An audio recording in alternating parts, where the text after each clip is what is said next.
வாழ்வில் நிகழும் நிகழ்வனைத்திற்கும் தொடர்பு வேண்டுதலாகும். பதி எப்படி இருப்பார்? என்னுடைய வாழ்வு சுகத்தில் திளைக்க வேண்டும். மனைவி எப்படி இருப்பாள்? அவள் நல்லாளாக விளங்குவாளா?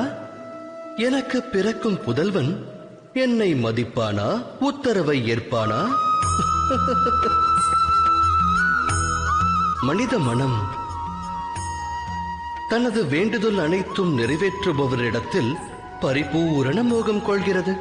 அங்கம் கொள்ளும் ஆசை பங்கம் விளைவிக்கிறது. காரணம் என்ன?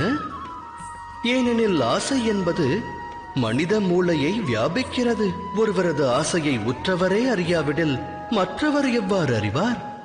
நிறைவேறும் என்று கனவு கண்ட ஆசை நனவாகாமல் போனால் ஆசை கொண்ட மனம் நிராசை அடைகிறது. நிராசையடைந்த அம்மனதில் போராட்டம் பிறக்கிறது.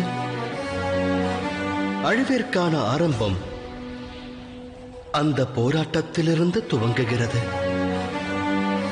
ஆனால் மனிதர் தம் மனதில் பேராசை என்னும் விதையை விதைக்காமல் அன்பினை விதைத்தால் அகண்ட அகிலமே நன்மையை பெறும். நன்மையை பெறும் அகிலத்தில் நலமோடு மானிடர்கள் வாழ்வார்கள் அல்லவா? விதைப்பது எதுவென்று ஆலோசியுங்கள்.